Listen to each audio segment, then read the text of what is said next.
Sa pag-umpisa ng sesyon kahapon sa Senado, formal na pong naisama sa reference of business ang Senate Bill 2387, and of course formal na pong inisponsoran ni Senador Chis Escudero ang nasabing Senate Bill fixing the term of office of barangay and SK officials to 5 years.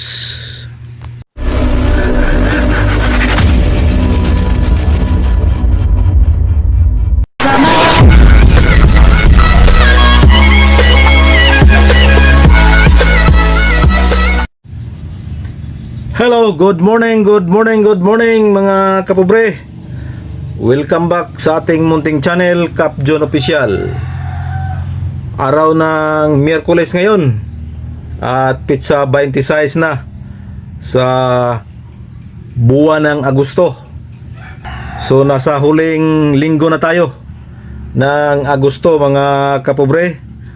So next week is September na. So yan po ang ating hinihintay, September, na maglabas na ng desisyon ang Senado sa panukalang batas na 2387 sa pagpapalawig ng termino ng mga barangay at sangguniang kabataan officials. Pero bago ang lahat mga kapobre, panibagong araw, panibagong biyaya, panibagong pag-asa, panibagong lakas. Of course, panibagong vlog mga kapobre. For today's vlog, update sa barangay at sangguniang kabataan eleksyon. So kahapon mga kapobre, sa pag-umpisa ng sesyon sa Senado ay tinutukan po natin yan kahapon mga kapobre. At doon po, nasama na po sa reference of business itong Senate Bill 2387. And of course, formal na po itong inisponsor ni Senador Chis Escudero at binasa po niya ang kanyang sponsorship sa Senate Bill 2387. Ito po mga kapobre, panoorin natin ang sesyon sa Senado kahapon mga kapobre. Here we go. I move for the reference of business, Mr. President. Is there any objection? Hearing none, the motion is approved. The secretary is directed to read the items in the reference of business.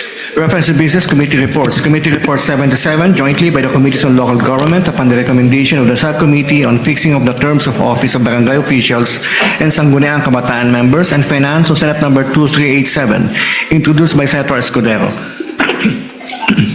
An act fixing the term of office of barangay officials and members of the Sangguniang Kabataan to 5 years, amending RA 12232, or an act setting the term of office of barangay officials and members of the Sangguniang Kabataan, and for other purposes, recommending its approval with amendment, taking into consideration Senate number 2067, sponsor Senator Escudero. To the calendar of ordinary business. Mr. President, with that, I move to transfer, with the permission of the body, I move to transfer the calendar from the calendar of ordinary business to calendar of special orders. Committee report number 77 on Senate Bill number 2387. This is the bill fixing the term of office of barangay officials and members of the SK. I so move, Mr. President. Is there any objection? Hearing none, consideration of Senate Bill number 2387 under committee report. Yes. The transfer, consideration, the transfer. Any objection? Hearing none, motion is approved. I move to consider the measure and ask the Secretary to the title to proceed with the sponsorship, Mr. President. Is there any objection? Hearing none, motion is approved. Consideration of Senate Bill number 2387 is now in order. Secretary is directed to read the title of the measure. An act fixing the term of office of barangay officials and members of the Sangguniang Kabataan to 5 years, amending Republic Act number 12232, or an act setting the term of office of barangay officials and members of the Sangguniang Kabataan for other purposes. Mr. President, we recognize the sponsor. He was tasked to chair the subcommittee on fixing the term of barangay office, or office of barangay officials and SK members. No other than our distinguished former Senate President, Senator Francis Chis Escudero. We recognize the sponsor, Senator Chis Escudero. Thank you, Mr. President. With leave and permission of the chairman of the Committee on Local Government, Senator J.B. Ejercito, I have the honor to sponsor the measure. Mr. President, distinguished colleagues, the Constitution fixes the term of elected officials with one express exception under Article 10, Section 8, barangay officials whose term Congress is empowered to determine by law. In Macalental versus Senate, the Supreme Court explained that this explicit delegation reflects a constitutional judgment that term length involves policy considerations appropriately resolved through legislative process. The High Court further explained that such a judgment entails balancing continuity against accountability, weighing administrative efficiency against democratic change, and considering local governance needs and responding to the changing times. That is the policy judgment which the present measure asks us to consider, whether as a matter of policy a 5-year term provides a better governing window than a 4-year term presently provided for by law. The same question presents itself with respect to members of the Sangguniang Kabataan, whose term of office now coincides with that of barangay officials under Republic Act No. 12232, who likewise play a key role in local governance as the institutional voice of the youth in every barangay. Having heard the views of stakeholders, both for and against, the committee has concluded that the 5-year term strikes the better policy balance and accordingly submits the present measure for consideration and approval of this chamber. A 5-year term accounts for the transition of organizational work required at the start of every administration, while providing barangay and SK officials a longer, uninterrupted period to formulate, implement, evaluate, and refine their programs before the next electoral transition. The 5-year term is all the more warranted given the multifarious roles which barangays perform. They are planners, implementers, first responders, peacekeepers, conciliators, and frontline service providers, all at the scale where government knows the family, the street, and often the problem by name. Finally, a 5-year term for barangay officials is not unprecedented. Congress has prescribed for such a term on at least 2 occasions under Republic Act No. 6653 and Republic Act No. 8524. In other words, this is a term-setting measure enacted in the exercise of the power of Congress conferred by Article 10, Section 8 of the Constitution in accordance and not in violation of Macalental versus Senate. The corresponding adjustment of the election date is merely incidental. Elections remain regular, periodic, and certain. The electorate knows when the election will occur, can hold officials accountable at definite intervals, and retain full democratic control over barangay governance. Lastly, Mr. President, the committee report introduces one basic amendment to move the next barangay elections to from the first to the second Monday of November. This is a practical adjustment which provides reasonable buffer from the heavy travel and public service demands surrounding the annual observance of All Saints' Day. Mr. President, I ask that the body act on this bill with urgency, for or against it, given the fact that the barangay elections is scheduled to be conducted this November and where the filing of certificates of candidacy are slated already in the coming month. Although I favor this measure, I hope this body will give priority to this measure so that we can decide on it and so that there will be predictability with respect to the upcoming elections, whether indeed it will push through or will be postponed in accordance with the new term that will be approved by Congress, should it so decide in its wisdom. I submit, Mr. President. Thank you to the good sponsor. I understand during the hearing that we need to make a decision before end of September, I think. Yep. So, Majority Leader. Thank you, Mr. President. To allow our colleagues to study the measure further, we move to suspend consideration. Any objection? Hearing none, consideration of the measure is hereby suspended.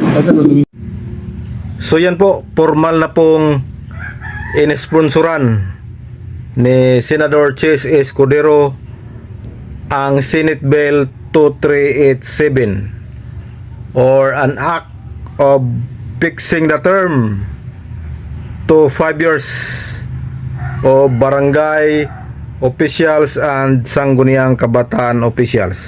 So hinikayat po ni Senador Chis Escudero ang kaniyang mga colleagues na dapat may priority itong kaniyang Senate Bill 2387 sa kadahilan ng ang schedule ng BSK election ay fast approaching na daw at magkakaroon na ng filing of certificate of candidacy sa September 28. Kaya hinihikayat niya ang kanyang mga kasamahan na sana i-priority ito para malaman kung ito ay mapustro or mapospon, dahil hindi pa po ito basta-basta maipasa. Sinuspend pa yung interpolation sa nasabing Senate bill, dahil kung balikan natin yung hearing sa Local Government and Finance, ay humingi pa po si Senador Win Gatchalian ng report or study mula sa Department of Interior and Local Government na magbigay sila ng comparison kung ano ang mas preferable, 3 years, 4 years, or 5 years. Dapat daw malaman muna ng komite kung ano ang magiging resulta sa pag-aaral ng Department of Interior and Local Government para daw ma-justify nila kung nararapat ba itong palawigin muli. So, ganun din ang sinabi ni Senador Win Gatchalian kahapon sa kanilang sesyon. Sabi ni Senador Win Gatchalian na hintayin yung report mula sa Department of Interior and Local Government dahil inobliga na po sila ng COMELEC through COMELEC Chairman George Erwin Garcia na dapat makapagbigay na sila ng desisyon within the month of September, dahil by September 28 mag-umpisa na po ang filing of Certificate of Candidacy sa mga aspirant sa barangay at sangguniang kabataan. So kailangan na nila itong madaliin at tingnan na lang natin mga kapobre kung aabot pa to, dahil next week po ay magkakaroon na ng deliberasyon sa budget. At sabi ni Senador Chis Escudero kahapon ay yung deliberasyon sa budget ay pinaka-importanteng gawain nila dahil doon nakasalalay ang paggalaw ng gobyerno. So asahan natin yan, next week ay magkaroon na ng deliberasyon sa budget hearing. So sa tingin ko mukhang magkandara pa sila nito kasi marami po silang aatupagin. Impeachment case ni BP Sara Monday to Wednesday, tapos may mga committee hearing pa, at ito pa ngayon ang deliberasyon sa budget sa fiscal year 2027. So yan po ang ating pagkakaabangan mga kapobre. So yan lang muna ang ating quick update sa barangay at sangguniang kabataan eleksyon. Again, formal na pong inisponsoran ni Senador Chis Escudero ang Senate Bill 2387, an act fixing the term of office to 5 years of barangay and SK officials. So this is your Cap John Official. Please support, please subscribe. Bye bye and God bless us all.